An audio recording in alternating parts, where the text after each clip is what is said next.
Only 2 farthings a bag. Sweets guaranteed younger than 8 years old. Skinnier than a toothbrush. Get your chimneys clean proper, just in time for Christmas. Oh, hello, ladies. How about a Christmas goose?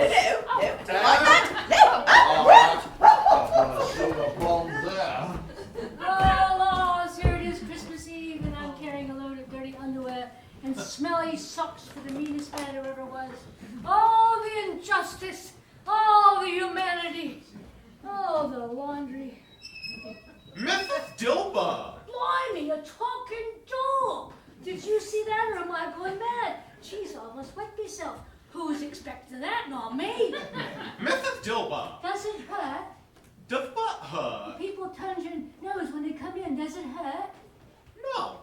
Mrs. Dilber, tonight, 3 Well, it hurt spirits- me. It's scrambled with people turning my nose to come in. Here, what about going out again? What do you mean? Well, if they twist it coming in, what's on the other side? Do you go all the way through? What are they twisting to come out again? Mrs. Dilber. I do not like to think. Mrs. Dilber. That's the name. Don't shout up the street. Everyone will want one. Mrs. Dilber, tonight, 3 spirits will visit this house. Oh, they don't want to come to this house. Oh, but come they will, for these spirits. This is Mr. Scrooge's house. You wouldn't want to be caught dead here. Well, that is why they are coming, to see him. What, Ebenezer Scrooge? Yes, Ebenezer Scrooge, the meanest cheese paw this side of the river. that is the gentleman in question. Oh, he's sharp as flint, he is. He pinches a penny so hard Queen Vicky gets bruises on her cheeks. Yeah, well, tonight he will see 3 He's girls. so miserly that when his mother died, he sold her corpse to the knacker's yard to be boiled down for glue. About the 3 girls. He's so taut-fisted, he can exclude aluminum wire with his bare hands. Were you in the metallurgical trade in need of extrusion die? Are you done? I think that's enough witty repartee, aye? They are the ghosts of Christmas past, Christmas present, and Christmas future. They will show him the error of his ways and lead him to find the true meaning of Christmas. All right, Mr. Doorknob. Some of us works for a living. And working for Mr. Scrooge means no time dilly-dallying with no doorknob telling tales about ghosts teaching Scrooge to be mean at Christmas. No time for that, I says. Sorry about the nose. What about my nose?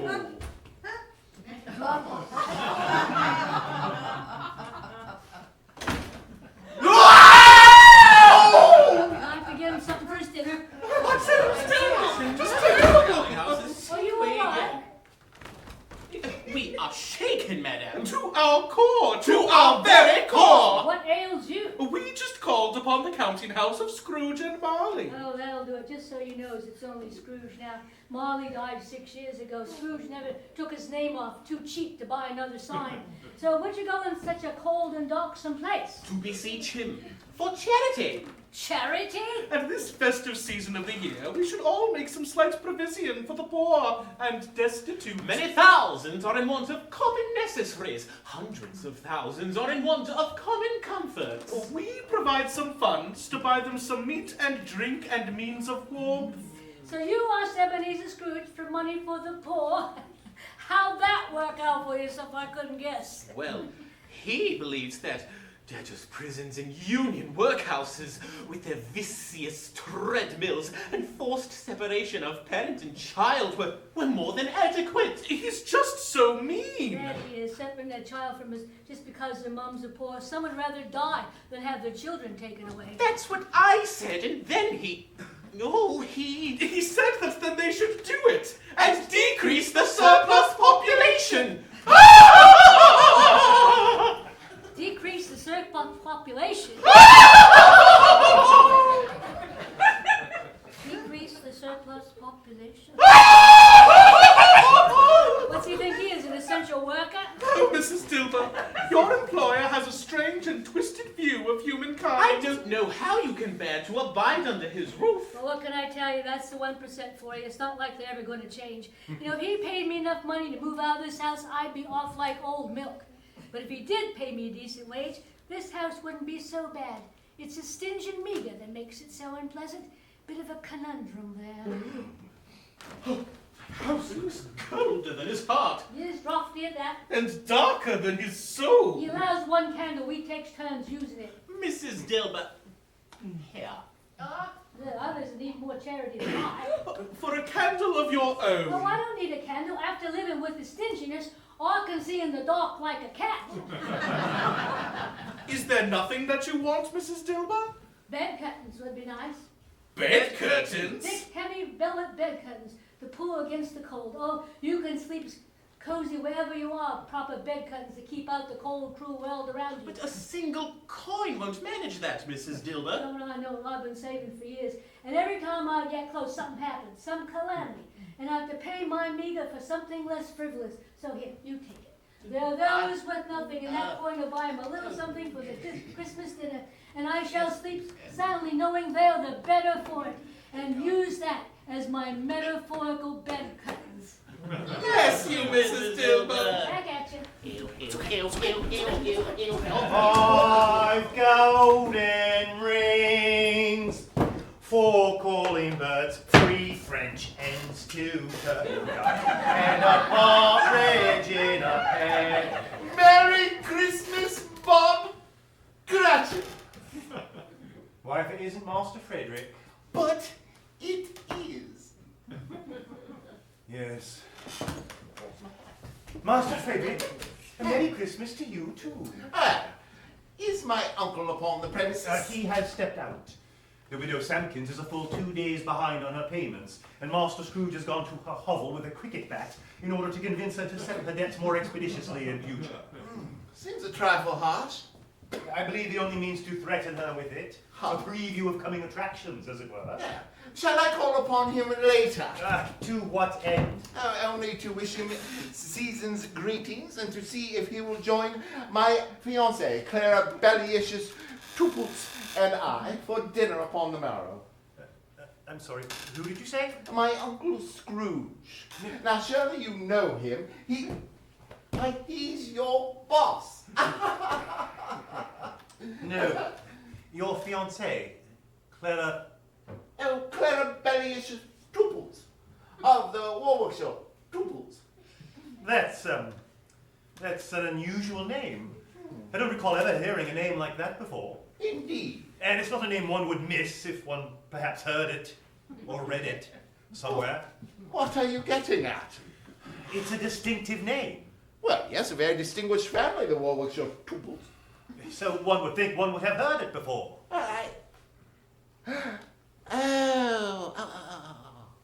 You mean when you're reading a book, well, and you come across a female character, quite substantial to the plot, and she is never given a name, only referred to in reference to a male character.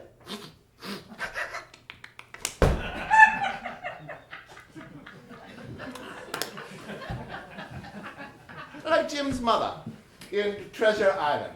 Only female in the entire book, and never given a name, only referred to as Jim's mother. Exactly. Well, and who's to say what her name had been, would she been given one? Anne, possibly? Anne Huh. is a nice name. It is, isn't it? Well, and another nice name who has a name is Clara Bellyacious Snaptrumpet Tuples, my fiancée, who intend to invite my uncle to Christmas dinner. Do you think he will dine with you? Oh, I do not hold many illusions to that eventuality. However, I do believe that the mere act of coming to invite him will show my uncle that it is not required to spend Christmas alone and unloved. That is the choice he makes, nonetheless. Mm. You don't ask me. You? It's fine. Well, I thought that don't you have when Christmas is a time for, don't you usually spend it with your, is it a family? Oh, yes, I shall. Oh. I was just noticing Oh, noticing? Yes. that you didn't ask me. Well, I actually, God. All right, Mr. Cratchit, Bob, Yes. would you care to join my fiancée, Clara Bellius, and I, for a lovely Christmas luncheon? And possibly my uncle, in my own private, personal residence? No. Oh, God. But I appreciate being asked. Oh, yes. Well, I shall return this afternoon to ask my uncle the same question in anticipation on receiving the very same answer. Without the gratitude for it. Yes, well, there may come a day when he does change, and were I, perchance, to miss it, or through my own inaction arrest it somehow, I would be all the sorrier for it. Huh? Well, I'll see you this afternoon, eh? Well, I shall still be here, so I'll see you then. Oh, no half day on Christmas Eve. No. And thank you so much for bringing it up.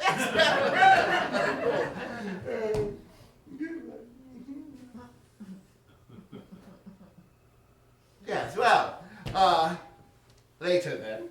Till this afternoon. Yes. Darling! Yes, dear. Not you! I was talking to my wife. Oh, of course. You must be Mrs. Cratchit. No, I had a choice. What are you implying? Nothing, no. That I was forced to marry or bear a child out of wedlock? No. He Well- was just born early. 5 months early. Is that right?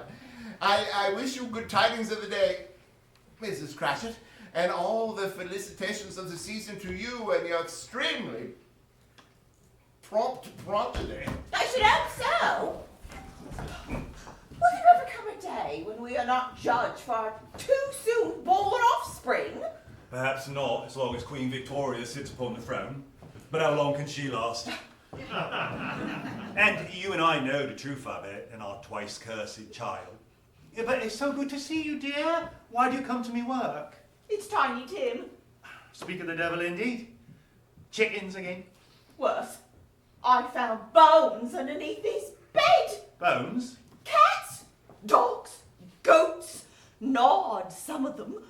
The skulls inscribed with eldritch markings, sigils of a dark and sinister power. Perhaps he practices his letters. Last night, I hid his little crutch so that he might not go abroad. In the night, I heard a slithering sound, such as made by a creeping figure riding across the floor, dragging his lame leg o'er the hearth and out the door and into the night. I heard the door open and close, and though I waited for more than an hour, I did not hear it return before I fell asleep into fitful dreaming. Oh, my sweet wife. What you fret so?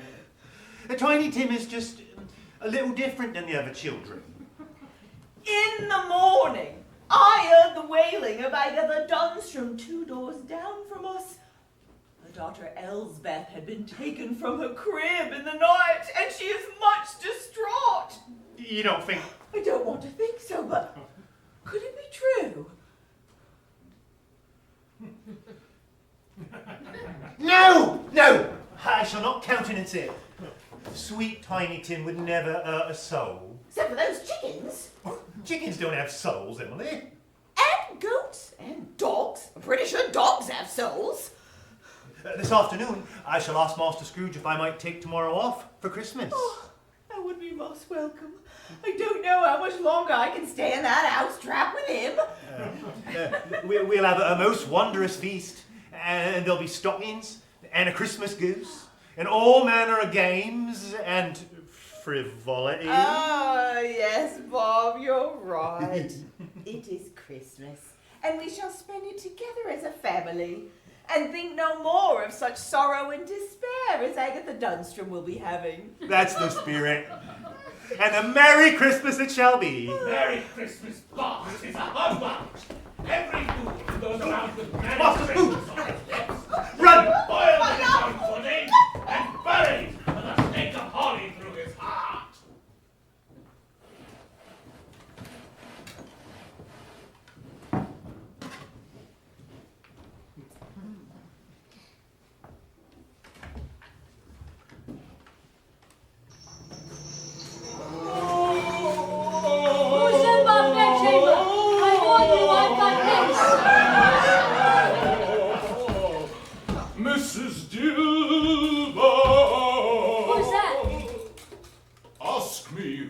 I was. Who is you was then?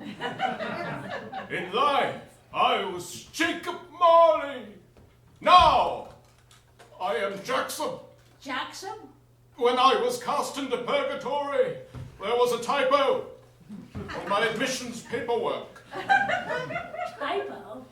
I am doomed to wander the earth as Jackson, You're dead! as a doornail, Mrs. Dilbers. As a what? A doornail. Well, if a doornail's dead, that implies that one's had life. And I've never seen a living doornail, and I very much doubt has either.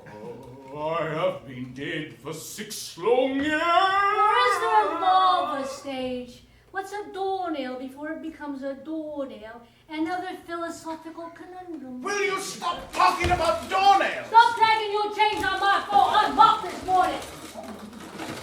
If only I could, Mrs. Dilber, if only I could. Oh, I must go to Ebenezer's bedchamber. Jesus sweet.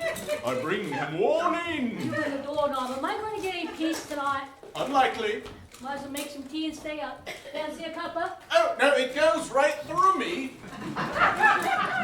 What's this all about? When I was Jacob. Not Jackson? Not Jackson! I was partner to Ebenezer. In life, I forged these chains. And now I am forced to wear them, to wander unceasingly. These last 6 years as a formless spirit, I see that Ebenezer forges his own chains, and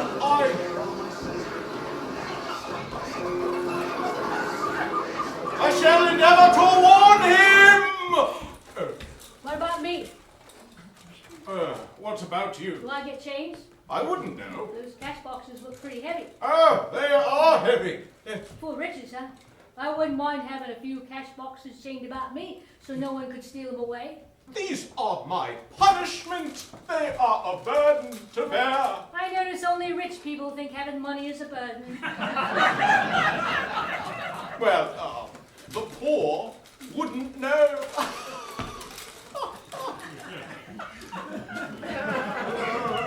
I suppose so.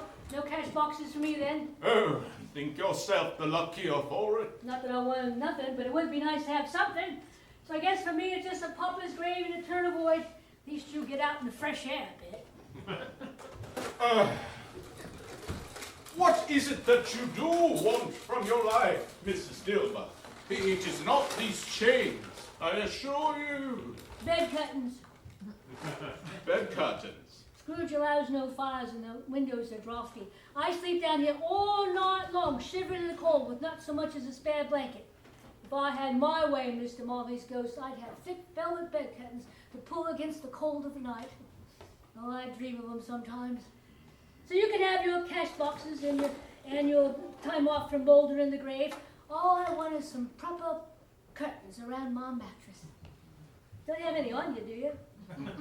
Bed curtains? Aye. Why would I have bed curtains? I don't know. Why you got chains? I forged them in life, link by link, and yard by yard.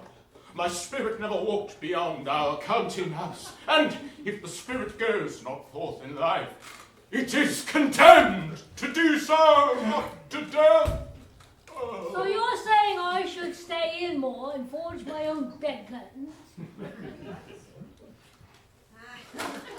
I don't think that's the takeaway, Mrs. Gilmer. Bed curtains are not your business. Mankind is your business. Charity, mercy, benevolence. These are the things that should occupy your time, Mrs. Dilber. Yeah, and the laundry and the cleaning and the housekeeping. Don't have no time to forge no bed curtains. And don't have the money for the fabric, neither. Don't suppose I can have one of them cash boxes. Oh, I wish I could, Mrs. Dilber. Figured 2 flights up, second door on the right. He's got the door to his bedchamber locked, mind. Oh, not a problem, Mrs. Dilber.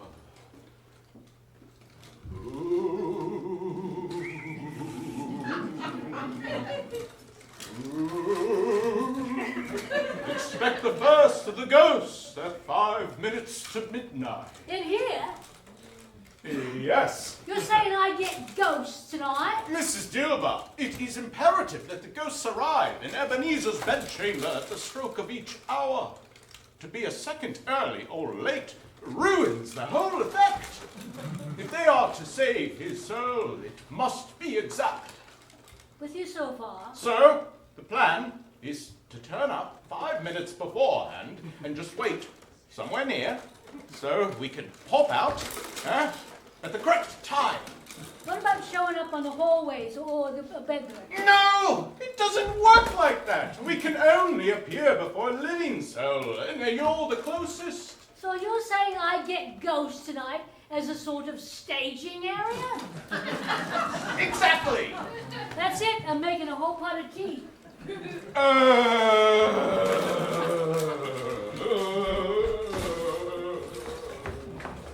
Rest ye merry gentlemen, let nothing ye dismay.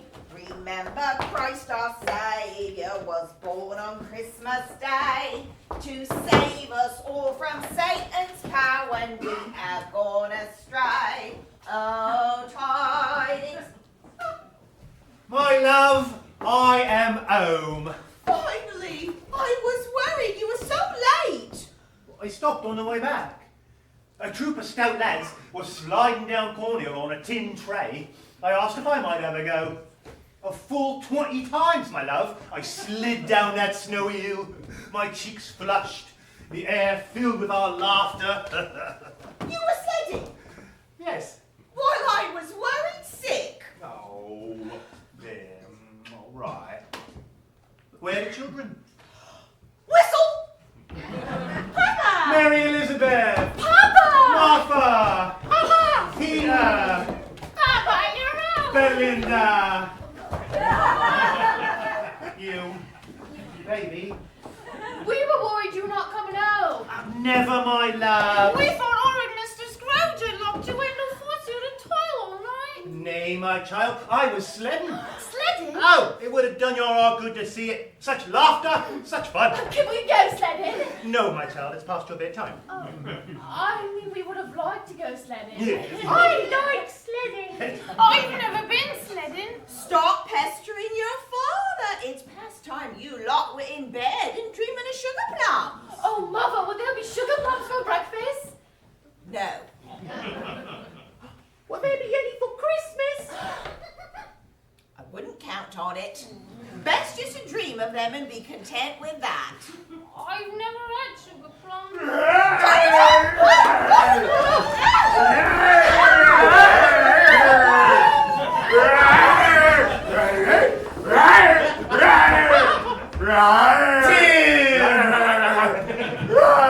Oh, sweet child, you should have seen me sledding. Really? Yeah. If you had a heart, it would have gladdened it. Well, I mean like a metaphorical heart. Rara, rara, rara, rara. Oh, Tim, as it is Christmas Eve, do you think tonight, maybe, you could stay in and not do anything?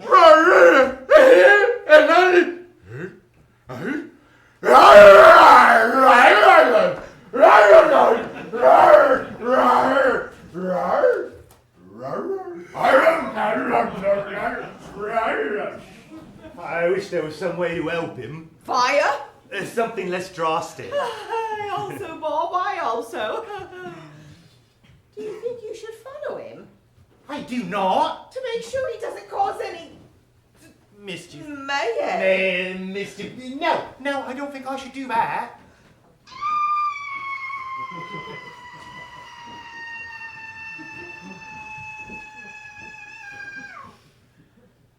The air's quite cold tonight.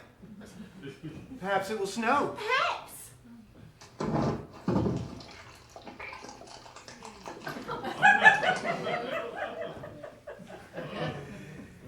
Well, time for bed. Good King Wenceslas, la la la la la la la la la la la la la la la.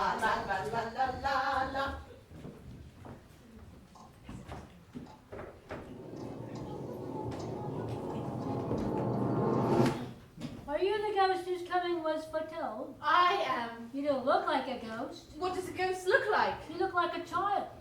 You look like an old baggage. None of your cheek. I am the ghost of Christmas past. Long past. Scrooge's past. Oh, so it's personal. It's like bespoke spiritualism.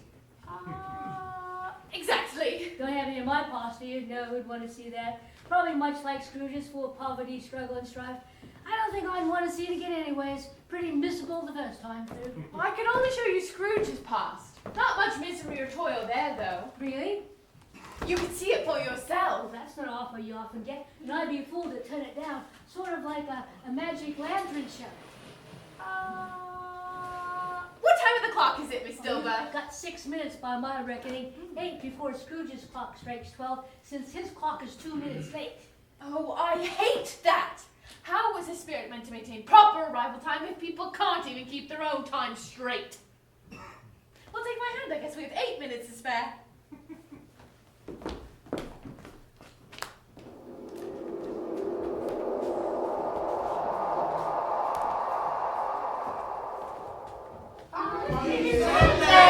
Ring the bells of St. Clements. You owe me 5 farthings. Ring the bells of St. Martin's.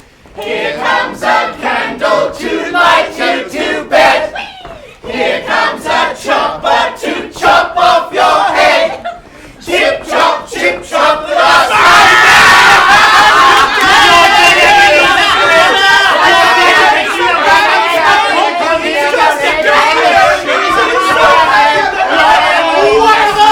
Because you don't know how to comb your hair and you smell like poo. Well, it does one good to see the young'uns playing so. Well, I used to play this when I was a wee loss, only we pretended more gore and guts in it. Proper hanging, drawn, and quartered. Now it's just decapitation. They do sanitize it for the wee ones these days. Who's a little squirt with the sniffles? Can you not guess? This is the past of Ebenezer Scrooge. That little thing abandoned by his classmates? Oh, he has a few friends. Anybody ought to go and, give him a clap on the air hole. Tell him to sit up and stop sniveling. Really? Well, look at this. Fancy school, proper clothes. That shirt was handmade for a little one who'll grow out in 6 months. Ain't hungry a day in his life. Don't have to work at a cotton mill, choking on loom dust. I was younger at here.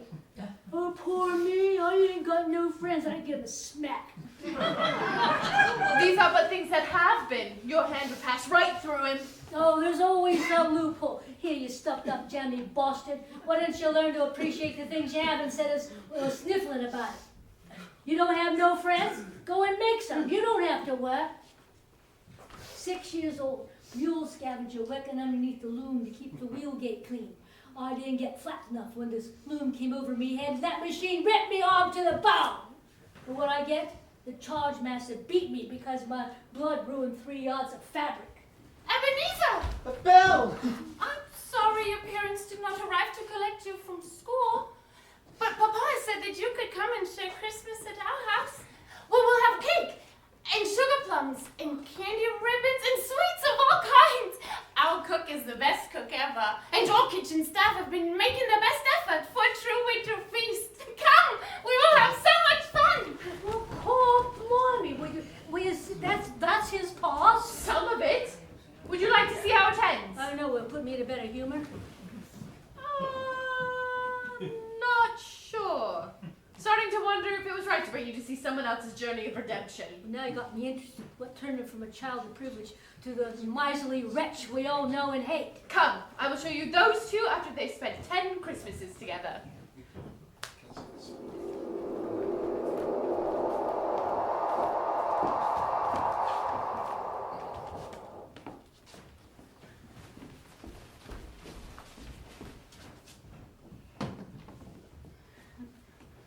Mistress Bell, Master Scrooge, you came.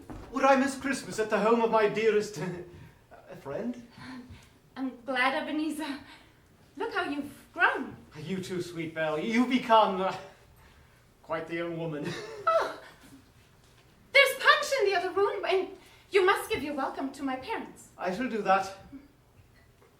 I wish to speak to your father particularly. You do? I believe so. Well, this is gonna crash and burn. They seem quite fond of each other. Yeah, but we know he ends up alone, so a bit of a spoiler.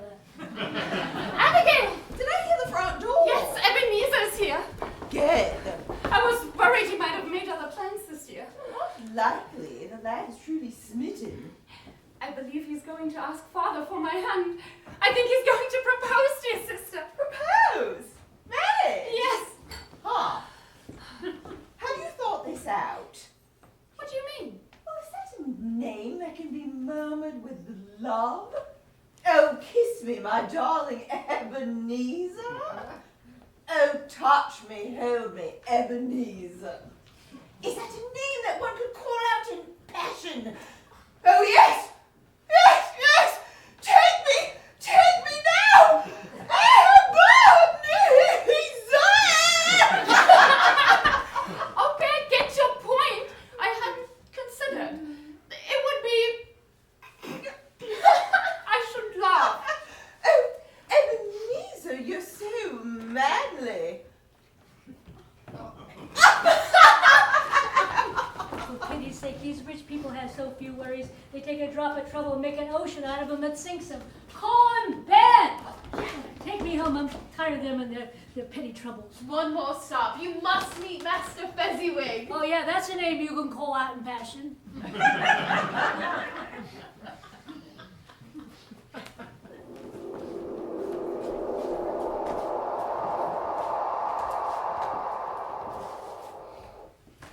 Yo-ho, my boys! Now you're gonna stop working. You're gonna stop working, for it's Christmas. It's Christmas Eve, Ebenezer. It's Christmas, Will Wilkins. Now, you're gonna open up these shutters quick as you can. Quick as you can say Jack Robinson, you understand? Jack Robinson.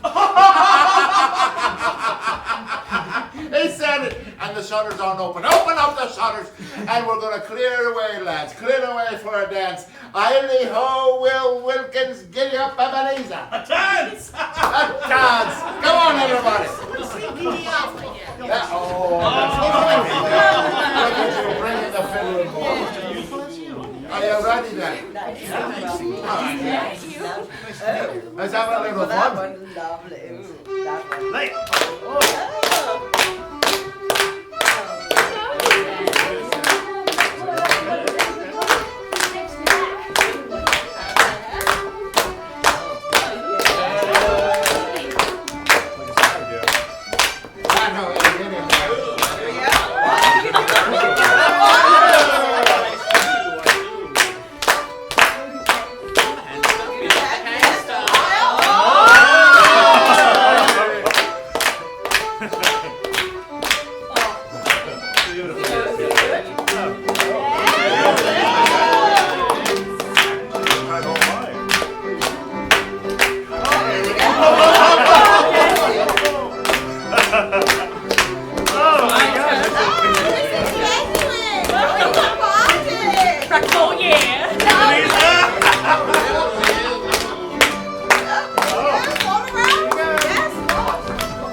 There's a feast too? Well, not for us, Mrs. Dilbers.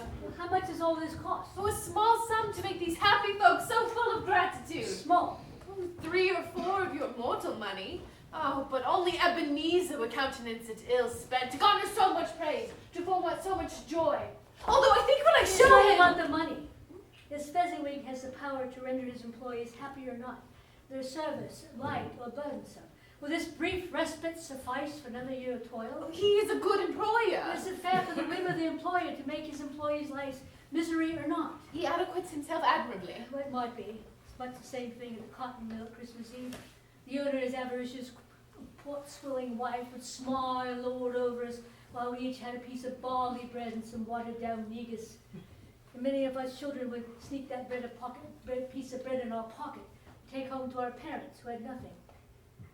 And we'd have this brief respite, knowing that when we come back, there'll be nothing but more work.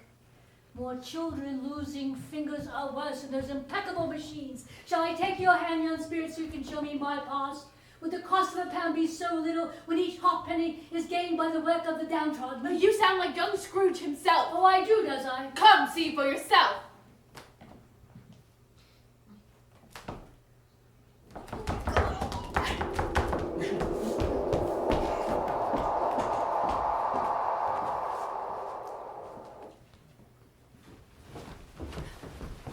I shall not wed you, Ebenezer. It's my name, isn't it? Call him Ben. It's not that, sweet Ben. There you go. Another idol has displaced me in your affections. What idol has displaced you? A golden one. I've seen your nobler aspirations fall off one by one until the master passion gain engrosses you. Even if I have grown so much wiser, what then? I strive and toil for every halfpenny wealth so that we may live together in comfort, so that I may keep you in such circumstances as you deserve. I have not changed towards you. Our contract is an old one. It was made when we were both poor and content to be so. Poor? You think you were poor? I was a boy then. A rich boy. She actually... I would gladly believe otherwise if I could.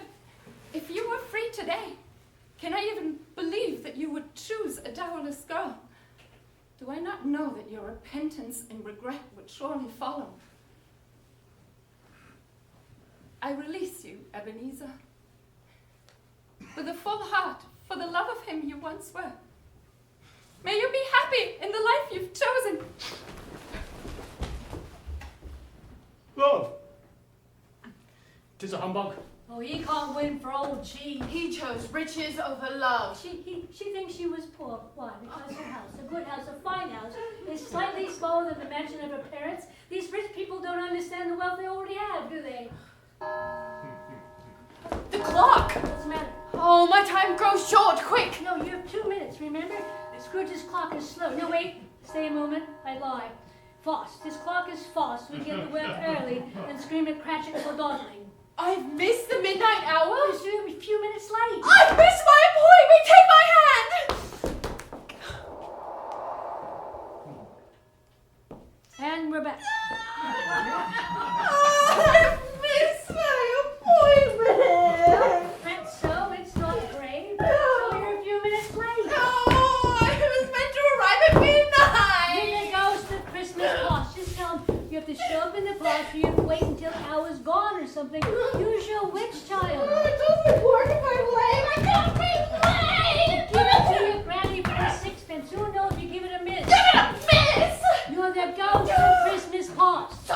Scrooge already knows what you were going to tell him. It was there in the first place. Of all of the ghosts, you're the most useless. And you better go with a fork! At least I'm honest. Tell you what.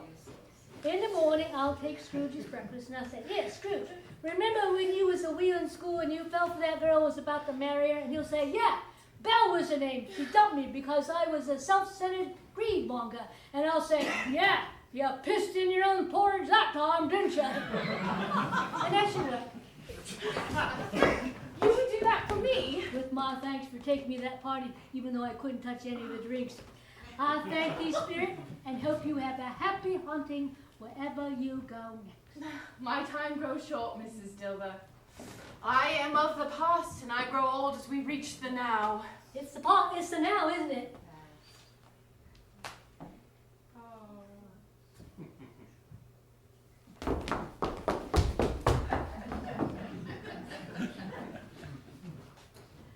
Guess I'll just sit here and wait for the next one, shall I?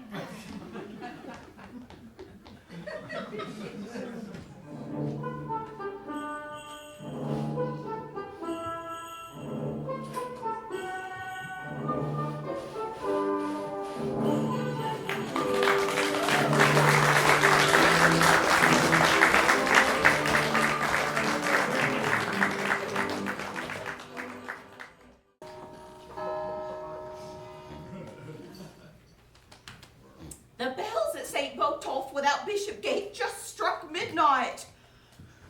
Thank you for waking me to tell me that. We live in Bishopsgate. I do know the bells. It's midnight and Tiny Tim's not back yet. You're right. One of us should go and find him.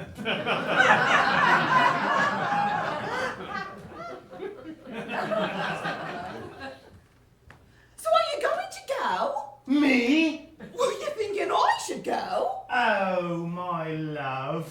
The streets of London town are no safe place for a woman alone at night. My sentiments exactly. But they're not particularly safe for a gentleman either. And if some ill were to befall me, who would provide for our children? At a woman's wage, would you be able to keep a roof over their heads? I think you'd be in the gutter ere long. You're right. I should go. I am the more expendable. Oh. Oh.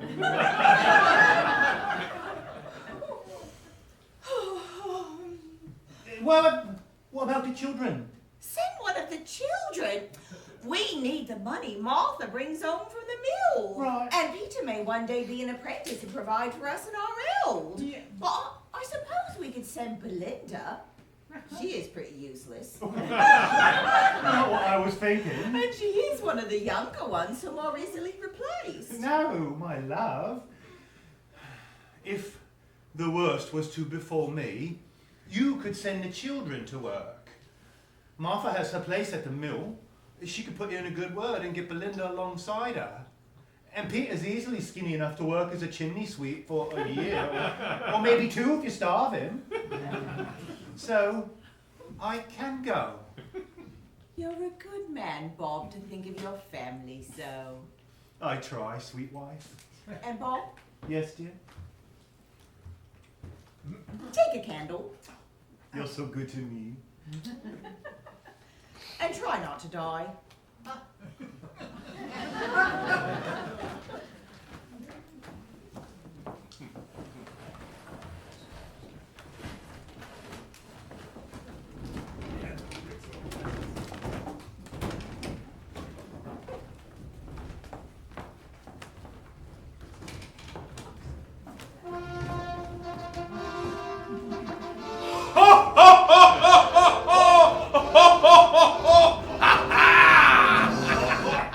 Good cheer, Mrs. Dilber. Christmas present, is it? What? Christmas present. I did not bring any. Bring what? Christmas presents. No, I'm asking you if you're Christmas present. What? No. I'm a ghost. The ghost of Christmas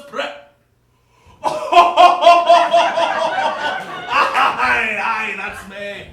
Could you have got a Christmas present? Depends. What would you like? Bed curtains. No, sorry. Just a thought. It's the thought that counts. One of us ain't making no sense, and I don't think it's me. So are you going to show me around Christmas today? No, I'm here to show Ebenezer Scrooge the error of his ways. I forgot it's about him. It's always about the old rich guy, isn't it? He's the one that needs to change. I suppose so. The other ghost showed me around. What? Ghost of Christmas past, cute little thing. Took me to a party. I got to see Scrooge making a pig's ear of himself with his girlfriend. Good times. Well, you've got a few minutes. Ain't I good enough for a bit of Christmas spirit? Well, I suppose I could show you a little something. You're sure we'll be back by the stroke of 1 for my appointment? Oh yeah, no problem. Christmas past wasn't a wee bit late, thus ruining the whole experience or anything? No, all's a treat. Well then, touch my robe. What? Touch my robe. No, thank you. I'm fine over here.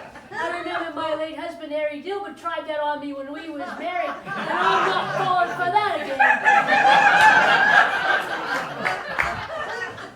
You need only to touch the hem of my robe. What's underneath it? The ills of mankind. My point exactly. Not like you think.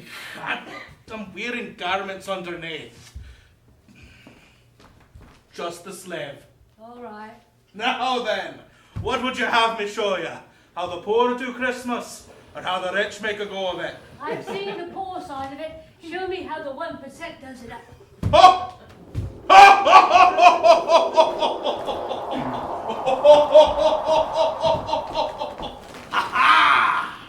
Not bad.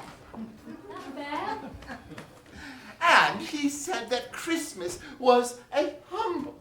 As I live, he believed it too. More shame for him, Frederick. Oh, Clara Bellius, darling Clara Bellius. He really is a comical old fellow, though not as pleasant as he could be. And despite all his wealth, his faults are his own punishment. And I will not say anything more against him.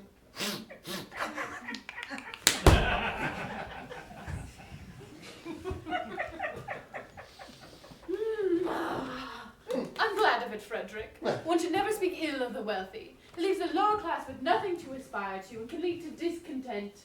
Discontent? You don't even know what that looks like. Yes, and with all his prosperity, his wealth does no one any good. He does not use it to help others, nor does he use it to help himself. So he who suffers his ill whims, himself alone. What am I, chopped liver or Cratchit's young'uns? And he takes it into his heart to dislike us and will not even accept our invitation to dinner.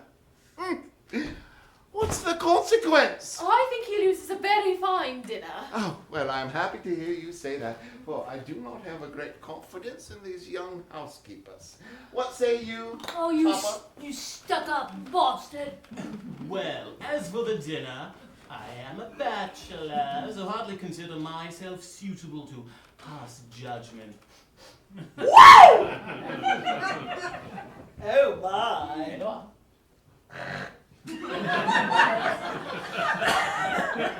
As you said several times this evening. But for the rest, I can say he loses some pleasant memories, and I'm sure he loses pleasant companions. Mr. Topper, you quite make my fan a-flutter. That's what she calls it? Rose, such a sweet name. That's actually just my sister's nickname. Oh, do tell, I'm intrigued. Rhodiola. Yeah. Rhodiola Pop Bucket 2 Poots.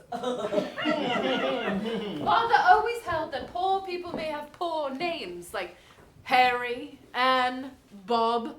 But one has a certain amount of heritage. One has a duty to have a name that adequately conveys one's station. Oh, I hate rich people. Roseola, enchanting.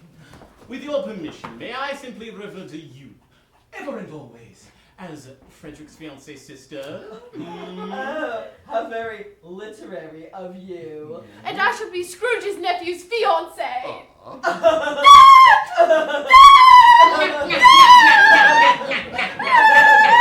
And I shall be Scrooge's nephew.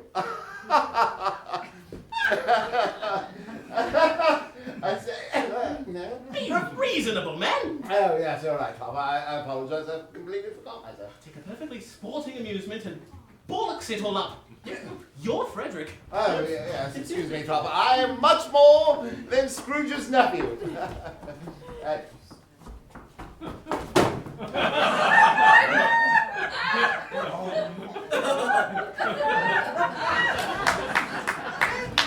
I think the name Frederick to be a very fine name. And your uncle, for all of his misery and faults, has the name Ebenezer, which is not to be sneezed at.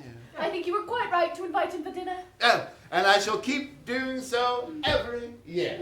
Well, he may rail against Christmas, but he will think the better of it. I defy him. If I keep showing up year after year in good temper, mind you, and say to him, Uncle Scrooge, how are you? Oh, you're such a kind and generous soul, Yes. Frederick. Well, and if it puts him in the vein to give that poor clerk £50, well, that's something. What about his housekeeper? Nudge him a little something for his housekeeper. They cannot hear you. Oh, spit, I forgot. What Why are rich people always talking about money when they have least worries about it? Worries aren't they confined to the poor? Oh, come on. You need to see the needs of a real family, you do. Want of money does not preclude happiness at a Christmas feast. Oh, here we go. Now we get the lesson that the poor people always happier. Touch my robe again, and I'll show ya.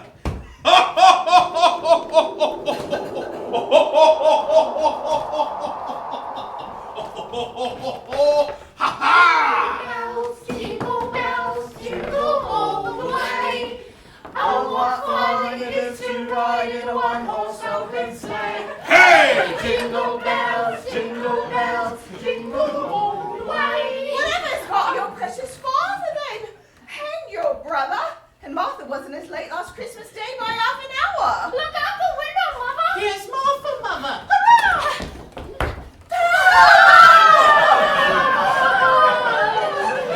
There's such a goose, Martha. Tis the goose for their face. Still got gray feathers on it. It's a pigeon, I tell you.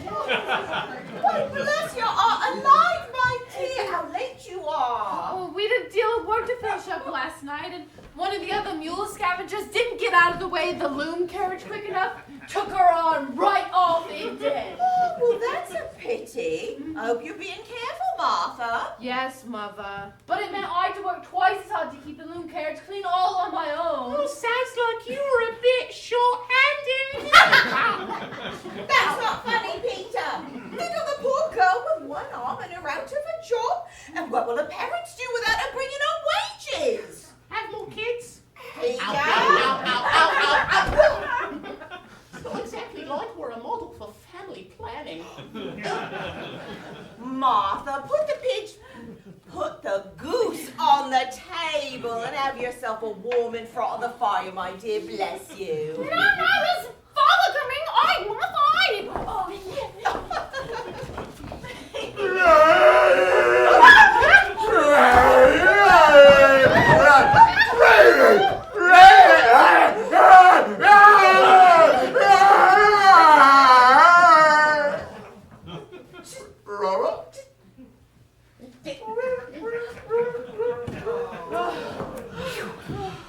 Belinda, baby Anne, Mary Elizabeth.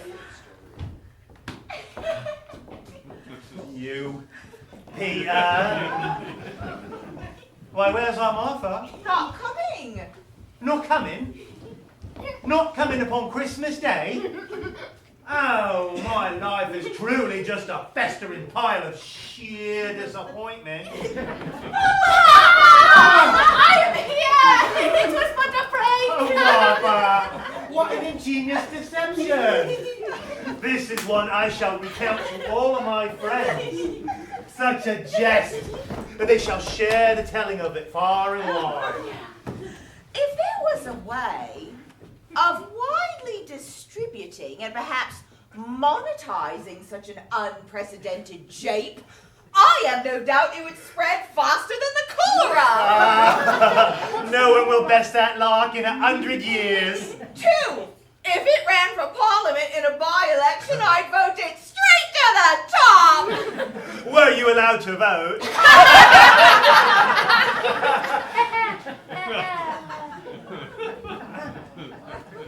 Is Mother not allowed to vote?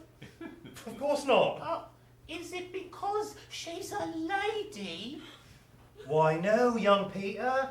This is the reign of Queen Victoria. There's no law against ladies voting. But only those who own property may vote. Oh. And if one day ladies might own property, that's when they'll pass laws to protect the vote from the impurity of their nature. The property owners alone. Why, if that were not the case, then even I might be casting a ballot. Can you imagine? Your blundering old papa deciding which member of the House of Lords is best suited for the bench. A narrow escape for us then. Tiny Tim, did he behave himself in church? Ah, better than anyone could ask for. This time, he didn't bite hardly anyone. Is that the infamous Tiny Tim? It was Tell me, Spirit, will Tiny Tim live? long enough that he will one day be free of all his parents' restraint. Oh, good spirit tell me one day there'll be an empty seat in the corner of a chimney, a crutch without an owner, carefully preserved. If these shadows remain unaltered, Tiny Tim will survive. And continue to be a blight upon the innocents of London, and do his part to decrease the surplus population. By surplus population, you mean those out at night, coming home from a late shift, or those coming home from a late shift, not those behind high walls and stout doors, who sleep soundly under the protection of the Bow Street gunners. Is that not as it always has been? So he continues on as he is. I do not foretell the future. Then what's this? What? They're having Christmas dinner. Christmas ain't till tomorrow. You're supposed to be showing me the present. It's the middle of the night. The clock has not struck one. The clock, my Oh, time forget is... your dreaded clock. You're supposed to be showing me the present. Like now, you're cheating. It's the middle of the night. Yes, and the rich are tucked up in their feather beds, and the poor are huddled on their straw. But there's someone awake now at this hour, and I shall see him. I shall see the true Christmas Eve as it is now, not some shadows that may or may not happen on the morrow.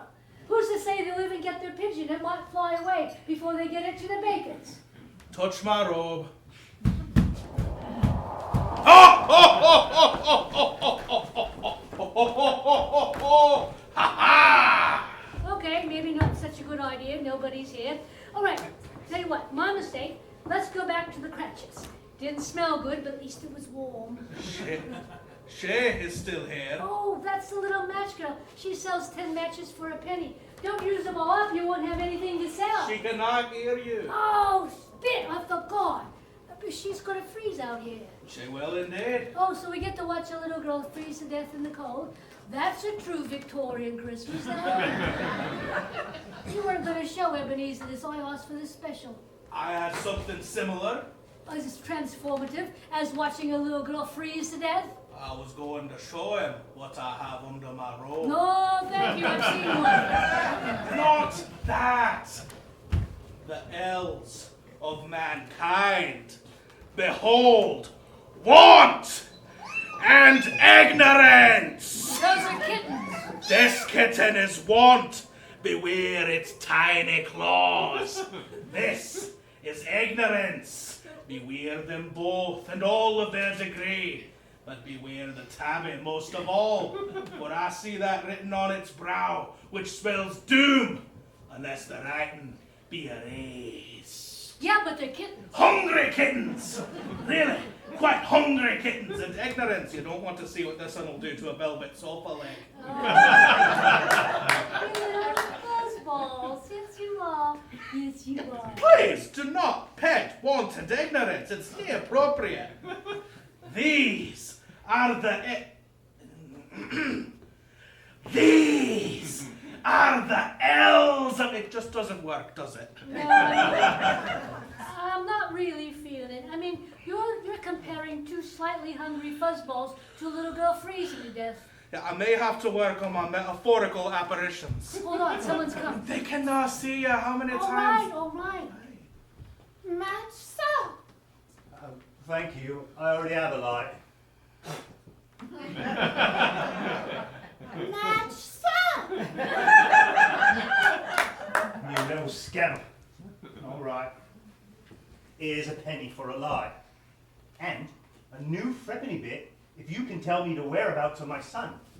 Did he come this way? Tiny Tim, the demon creature, Bishop's Gate, sir. I don't like the appellation, but there are some who call him that. I have indeed seen him, sir. A brave man. He goes forth with a solitary candle against the darkness to call back a monster he has unleashed upon the world. A monster sprung forth from his own loins, quickened out of wedlock, and damned in the womb for it. Oh, that's just superstition, that is. All he needs is some modern science. Here, you know everything there is to know, right? About Christmas present, aye. Well, where can we take him now? How can we get Tiny Tim to write? We are but shadows here. That don't make no sense. The past, I get it. Can't change what's been done. The future, who knows what might happen. But now, shadows or not, if this is the present, I can change things. Where am I now? In my curtainless bed, dreaming of these events? Or am I standing now on a London street in my dressing gown, like a woman escaped from Bedlam? Here, just give me that. What? She's still up. When did you get here? The street was empty. Is my thrup any bit? Do you see a big fellow in a green robe? No. Have you seen an orking brute with blood dripping down his No, chin? he's standing right there in front of you. Where? Oh, never mind. Here, take that. We're going on sort of a magic trip. Not before I get my thruppence. Listen, girl, if you keep lighting those matches to stay warm, you'll go through your whole stock and be froze dead by morning. And that's not worth a penny or no thruppence neither. Well, I don't do it by choice. There are the places I'd rather be than on a cold street on Christmas Eve. You have someone to go to then. I can only wish I was there. Well, here, wrap up and try to get through the best you can. Oh, thank you, missus. You're welcome. Now you, grab his robe. Whose robe? Him you can't see. Oh, here. Come on. Over here, over here, over here, here. Just hold this. Where would you have me take you? Find us a cure. There is one possibility. A doctor just outside of Leicester dabbles in the scientific arts. Take us there.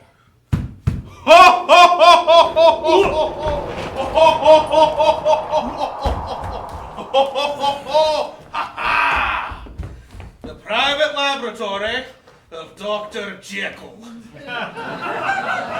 Dr. Jekyll, Yeah, I am he. I've got a bit of a problem. How did I come to be here?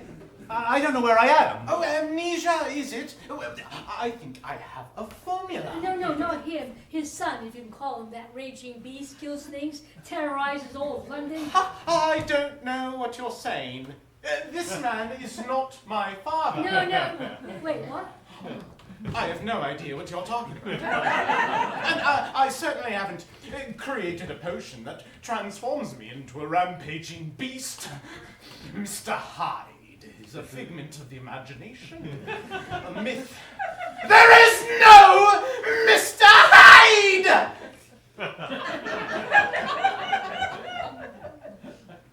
Who started talking about Mr. Hyde? I never heard of the fellow. Dr. Jekyll, Bob Yes? Cratchit's son needs something to transform him from a raging beast to a nice, sweet little boy. Could that be done? Oh, you want the Back and Jekyll formula? What'd you call it? Nothing. Can you help us? Please, Doctor, my child, he's dangerous. Oh, but dangerous in a vaguely primal, yes?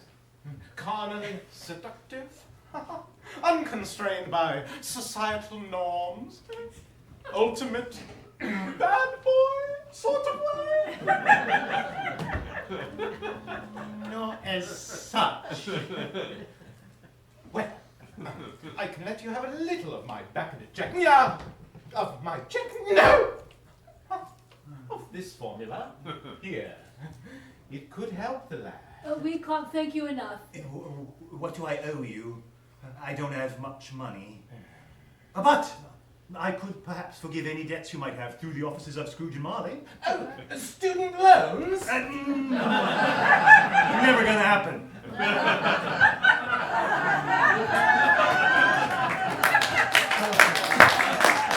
No, but it's never gonna happen. Never mind. Just take it, sir. Yes, with my wishes for a Merry Christmas and a peaceful New Year, with no mobs carrying torches and chasing you down in the streets. Curiously specific, but all thanks. I'll give that to your son when you see him. I will. Thank you, Mrs. You're Dilber. welcome. Now take me home. I'm freezing. I should never have given away my dressing gown. I thank you, sir. And my wife, she thanks you too. It's the wives who are the problem. Right. We'll just be going then. Yeah.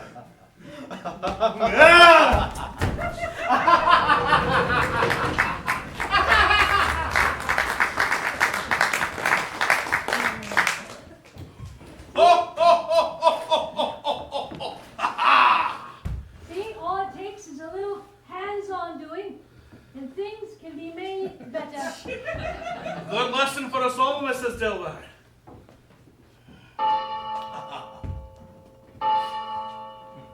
2. Did that clock just strike 2? Yes? I missed my appointment. I missed it entirely. But we had to take care of the Tiny Tim situation. I was supposed to be taking care of the Scrooge situation. What's more important, life or death, or some miser with a spiky temper? Life or death? It's 2. That means he's coming. Oh, he's here. Who's here?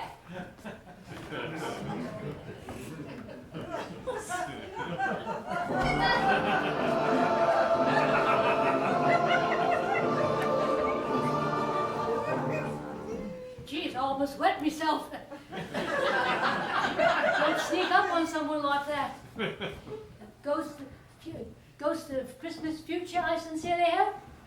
Must be pretty bleak up there, don't they have Christmas tinsel and wreaths still? Talking! They must have talking! 2 flights up, second door on the right. Mind, there's no use you going up there because none of the other ghosts have made it. So you'll just be one big scary ghost and him wondering what you're on about because he don't have any of the context, right? So unless you're willing to sit down and explain a few things. What, cat got your tongue?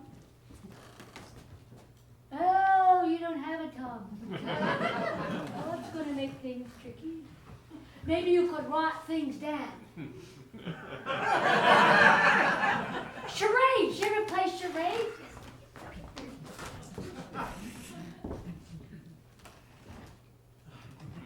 Well, don't mope. I've had a pretty good run this evening. Might have stopped a few misdeeds. Might have stopped a little girl from freezing to death. That's nothing to sneeze about. That's life. That's a little more important than teaching Scrooge how to celebrate Christmas. Maybe. You could show me. I'd like to see the future. What do we have? Horseless carriages drawn by steam engines, unsinkable ocean liners, utopian society for people of all classes. What?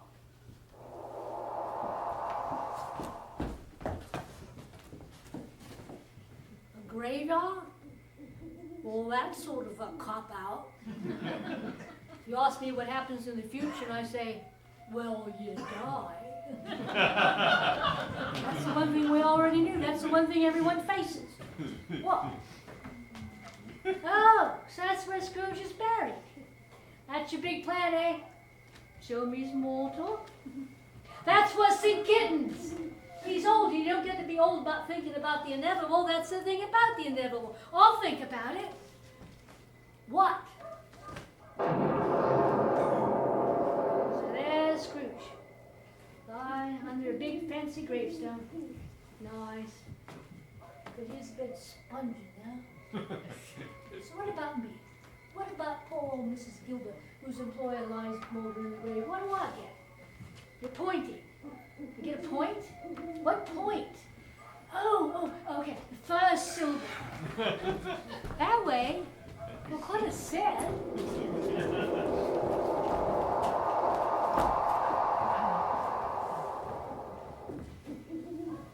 Chestnuts! Hot chestnuts! Give me food morning special bar for only £3. 8-year-old sweet, 365 days a year. Chestnuts! Clean chimney is a Christmas chimney.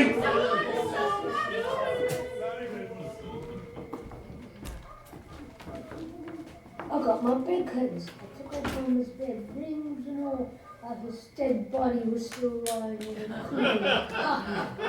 Finally, she was me. I got my bed curtains. There I go, carrying Scrooge's bed curtains, because the rat bag finally kicked the bucket. Oh, happy as a lark I looked. Oh, it's strange to see one's future self so happy to get her bed curtains. I get my bed curtains. When Scrooge dies, You're right, Mr. Future Ghost, of course. Why didn't I see it before? You showed me my whole life in one night. You showed me a new day dawns. We don't have to have children working in cotton mills or bleak workhouses to separate children from their parents. or rich capitalists who make money off the work of them who have no choice. Oh, people with no houses starving to death in our gutters, or little match girls freezing to death in the cold, or monstrous tiny Tims wandering the dark streets. If we only get our bed curtains off their dead bodies, we need insurgency. We need revolution! Go to the victims of all the Scrooges and cut them down while they sleep. It's a Christmas miracle. Rise up, I say. Seize up back. Why? Because it's not the future you wanted? Matches.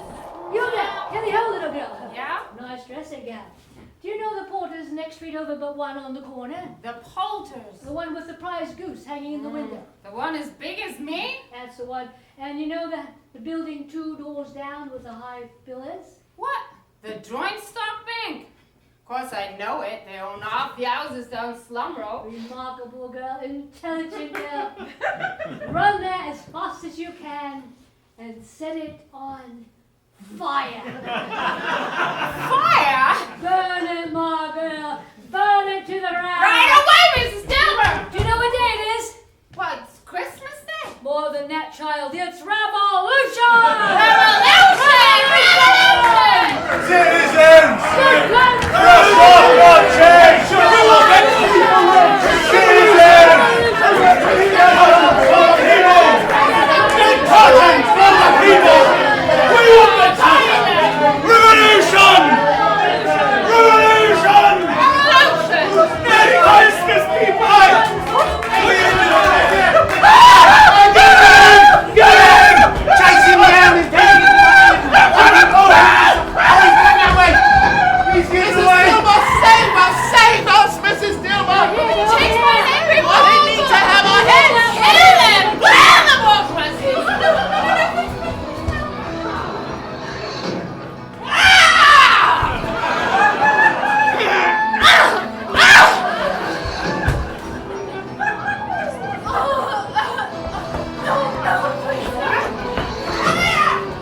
Mrs. Dilber, save us! There's no saving for you. But we gave them cake! You gave them crumbs. Oh, come on!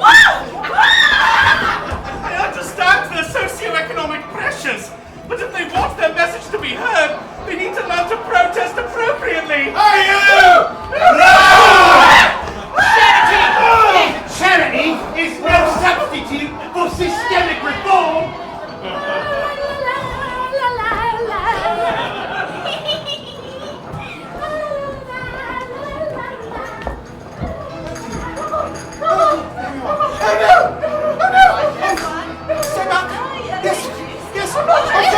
It's working!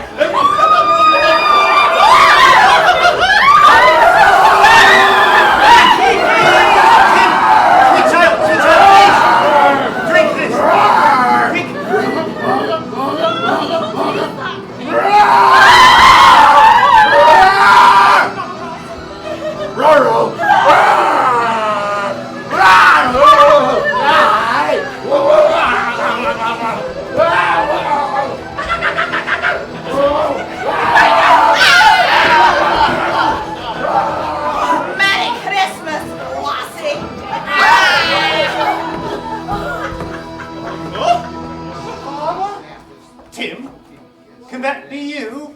Oh, Father!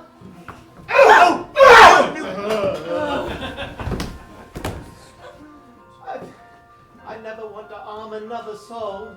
From now on and forever, I will be a shining example of forbearance and sweet nature. I have no doubt you will, sweet tiny Tim.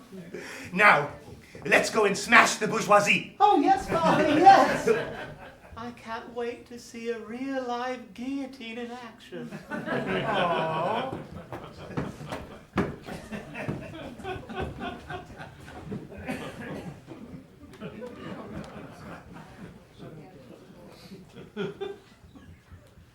Silent night.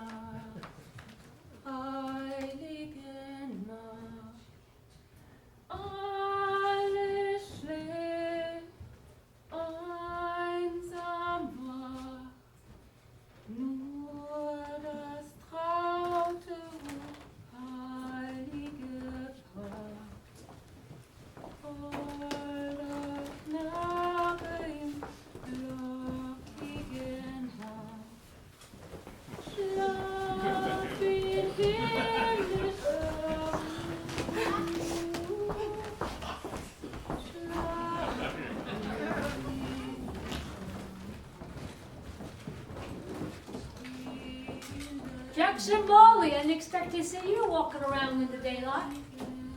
You're thinking of vampires. Ghost here. Who is this then? That is the ghost of the Christmas truce. What, another one? 4 ghosts? Whoever had 4 ghosts? I'm standing right here. All right, 5 ghosts. You can't keep adding ghosts. That's the Deus Ex Machina ending. Tell me your name. No one added the child. They just turn up. Ghost of Christmas truce. Does this mean I don't get my bed curtains? This is how you wanted them. Stained with blood. Blood washes out. Any housekeeper will tell you that. Those bed curtains were stained long ago. Shall I tell you the mill where they were woven? You would know it. Stained and ruined and sold cheap to a cheese para, too stingy to pass up a bargain. Then I paid for them back then. They're mine by right. And this is how you will take them. Tell me why I shouldn't. Will you stop that bloomin' singing? Where's the child? That child is born 80 years from now in a war. The Great War. 100 nations and their soldiers to its battlefields. It lasts for years. Sounds horrible. Worse than you could possibly imagine. But one Christmas Eve, soldiers huddled in their trenches, hear the enemy singing carols. And in that moment, the ghost of the Christmas truce will be born to bring them together in the no man's land, between the lines, to share food and sing carols, to trade their prisoners and their dead for one night. That's how the war ends? No, Mrs. Dilber. That will be but a moment of peace, and the moment will end. The war goes on, and it is fought again and again, as long as there are those with nothing, and those with too much. But sometimes, even in the worst of times, there can be a spirit of truce. Why do I feel this means I'm not going to get my bed curtains? You bled for them. I bled on them. You still carry the scar. How many more would you see scarred in that way?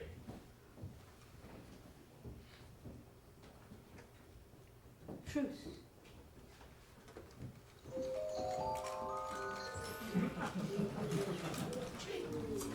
These are all shadows then of what will be, or are they shadows of the things that may be only? Chimney sweep! Oh, chestnuts! Get your child chimney sweeps! 5 farthings a bag! Guaranteed no singing chim chim cheree! Just working! The shadows may change through an altered life. All I wanted was my bed curtains. I'm not the one who said a man had to die for me to get them. That was him with the black robe and the bony fingers. Patience, Mrs. Dilber. Patience. How long? How long? Oh, 1 year. 1 year? Well, the ghosts missed their cues. We messed this one up. Kittens. We've got to find something better than kittens. 6 years dead, I still have things to learn. Oh, 7 years. When Marley is 7 years dead, that will be the ticket. 1 year. Next Christmas, Mrs. Dilber, we shall all return. But this time we'll just go straight to Scrooge's bedchamber, and we will change him. He will be good, and will keep Christmas in his heart all the year long. It'll be all about him then. Isn't it always? Then I get my bed curtains? I've no doubt he will treat you handsomely from then on, Mrs. Well, if Dilber. nothing changes now, what was all this for? You saved a life last night. Matches, 10 a penny, spiritually metaphorical matches. She would undoubtedly have frozen to death had you not intervened. One life. That is important. Guess I did some good. Oh, more than some. The potion you provided this night has changed him. He is and will always stay a sweet, innocent child. Still lame, though. One more Christmas, Mrs. Dilber. Why, Merry Christmas, Bob Cratchit! Merry Christmas, Master Frederick. It is my uncle's clerk. Oh, jolly good, very pleased to meet you, yes. And the little lad standing at your side. Tim, sir. Tiny Tim, if it pleases you. Oh, it does. Have a sixpence for being such a brave little lad with a gammy leg. God bless you, sir. 1 year. I accepted a Christmas tree. But if Scrooge don't change his heart by then, I'll slit his throat by New Year's Eve. That sounds quite reasonable, Mrs. Dilber. It won't wait forever, you know. I wouldn't ask you to. The morning bells. Our long night is over. Merry Christmas, Mrs. Dilber. Happy holidays, Dr. Okay. But next year, God bless the lot of you if you fail. Should we fail, Mrs. Dilber? God bless us, everyone.